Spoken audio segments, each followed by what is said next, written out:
ഇനിയ തമിഴ് മക്കളെ എന്ന് വിളിക്കാൻ ഇനി ഭാരതിരാജയില്ല. ആ ശബ്ദം കേട്ടാൽ ഏതു തിരക്കിലും തമിഴ്നാട്ടിൽ ആളുകളൊന്ന് തിരിഞ്ഞു നോക്കും. പിന്നെ നിലയ്ക്കാത്ത കയ്യടി. അത്രമേൽ പ്രിയപ്പെട്ടതാണ് അവർക്ക് അൻപിൽ പൊതിഞ്ഞ ഭാരതിരാജയുടെ ശബ്ദം. തമിഴ് സിനിമയുടെ ദിശ മാറ്റിമറിച്ച 16 വയതിനിലെ പ്രേക്ഷകർക്ക് നൽകിയ തമിഴ് സിനിമയുടെ കൊടുമുടി ഭാരതിരാജ വിടവാങ്ങുമ്പോൾ ഒരു യുഗം കൂടിയാണ് അവസാനിക്കുന്നത്.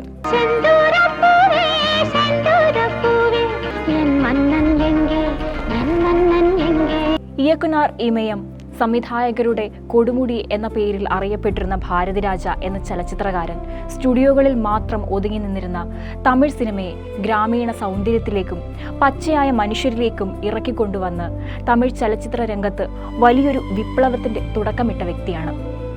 ഗ്രാമത്തിന്റെ ചൂരുള്ള കഥകളിലൂടെ തമിഴ് സിനിമയുടെ പ്രശസ്തി ലോകമെങ്ങും പടർത്തിയ സംവിധായകനാണ് അദ്ദേഹം.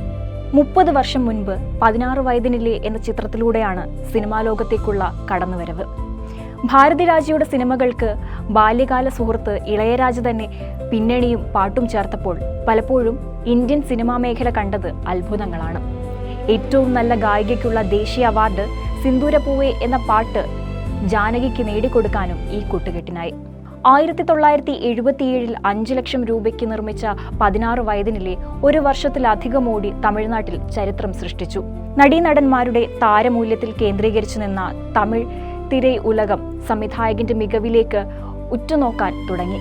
തേനിയിലെ അല്ലിനഗരം എന്ന ദരിദ്ര ഗ്രാമത്തിൽ നിന്ന് മദിരാശി മഹാനഗരത്തിലെത്തി തമിഴ് സിനിമയുടെ ദിശ മാറ്റിയ ഭാരതിരാജയെപ്പോലെ സ്വപ്നങ്ങളുമായി ചെറുപ്പക്കാർ മദിരാശിക്ക് വണ്ടി കയറാൻ തുടങ്ങി.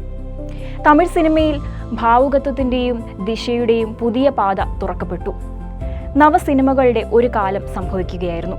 അതിനാൽ ഭാരതിരാജയ്ക്ക് മുൻപും പിൻപും എന്ന് തമിഴ് സിനിമ ഇന്നും വിശകലനം ചെയ്യുന്നു. 2004 രാജ്യം പത്മശ്രീ പുരസ്കാരം നൽകി ആദരിച്ച ഭാരതിരാജ 2013 കേരള സംസ്ഥാന ചലച്ചിത്ര അവാർഡ് നിർണയ ജൂറി ചെയർമാനായിരുന്നു. നിർമ്മാതാവും തിരക്കഥാകൃത്തും നടനുമായിരുന്നു. സികപ്പ് റോജകൾ, നിഴൽകൾ, അലകൾ ഓയ്വതില്ലേ മുതൽ മര്യാദ, കിഴക്ക് ചീമയിലെ എന്നിവ അദ്ദേഹത്തിന്റെ പ്രശസ്ത ചിത്രങ്ങളാണ്. 2020 അദ്ദേഹം സംവിധാനം ചെയ്ത അവസാന ചിത്രമായ മീണ്ടും ഒരു മര്യാദ പുറത്തിറങ്ങിയത്.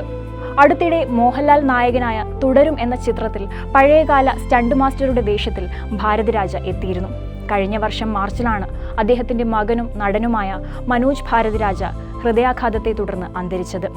അതിനുശേഷം വല്ലാത്ത മാനസിക ബുദ്ധിമുട്ടിലായിരുന്നു അദ്ദേഹം.